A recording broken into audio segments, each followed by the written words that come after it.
आपको इस बात का ध्यान देना है कि आप ITI करने के बाद क्या करें।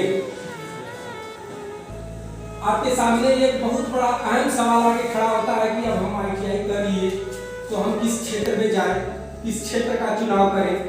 ये आपके लिए बड़ा असमंजस का प्रश्न होता है।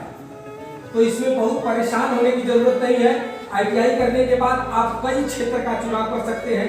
ITI करने के बाद आप इंडस्ट्रियल क्षेत्र का चुनाव कर सकते हैं, आप रेलवे का चुनाव कर सकते हैं, आप JEE इंजीनियर बन सकते हैं, आप अनुदेशक बन सकते हैं, ठीक ना।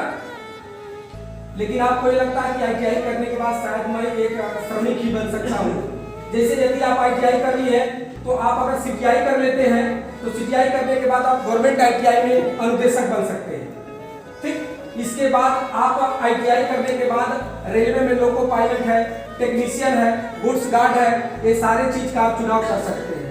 इंडस्ट्रियल एरिया में अगर आप जाना चाहते हैं तो भेल है, सेल है, YHL है, BHL है, बाल्को है, डाल्को है, नाल्को है, हिंडाल्को है, UPPCL है, NTPC है, NCL है, UPBRNL है। किसी में भी आप चुनाव कर सकते हैं अगर औद्योगिक क्षेत्र में जाना चाहते हैं। इसके बाद आप JEE इंजीनियर भी बन सकते हैं। अगर आप ITI करने के बाद पुनः आप डिप्लोमा कर सकते हैं, जिसको पॉलिटेक्निक बोलते हैं। आप पॉलिटेक्निक करना चाहते हैं तो आप पॉलिटेक्निक करिए। अगर आप मैकेनिकल से आप फिटर से किए हैं या आप इलेक्ट्रीशियन से किए हैं, तो अगर आप डिप्लोमा करना चाहते हैं तो इलेक्ट्रीशियन ट्रेड जो है वो इलेक्ट्रिकल में बदल जाता है और फिटर ट्रेड मैकेनिकल में बदल जाता है। और 3 साल का डिप्लोमा अगर आप ITI करके गए हैं तो वही ट्रेड आपको मिलेगा, वो साल हो जाएगा 2 साल का।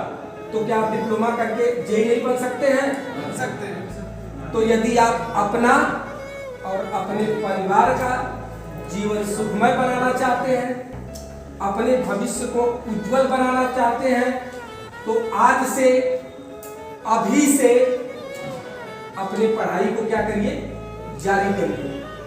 आप मन लगा के पढ़ेंगे, सच्चाई और कर्मठता से कोई काम करेंगे तो दुनिया की ऐसी कोई ताकत नहीं है जो आपको आपके मंजिल को पाने से रोक दे। लेकिन आपके अंदर कर्मठता होनी चाहिए, आपके अंदर ईमानदारी होना चाहिए, आपके अंदर सहनशीलता होना चाहिए।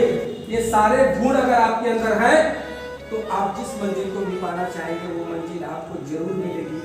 मैं आज ये बात आपको बता देना चाहता हूँ और आप इसको ग्रहण करके अगर आगे बढ़ते हैं, अपने कदम को आगे बढ़ाते हैं तो मंजिल जरूर मिलेगी। हो सकता है कि आप किसी रास्ते पे जा रहे हैं और आधा दूर जाने के बाद आपको लगा कि नहीं यार रास्ता काफी दूर जाना है, फिर लौट आते हैं तो कभी ऐसा भी होता है कि उससे कम दूरी आपको तय करना है जितना कि आपने लौट के वापस किया है। तो इसलिए अगर कदम आगे बढ़ा लिए हैं तो जाना है जहां जिस मंजिल पे मुझे पहुंचना है।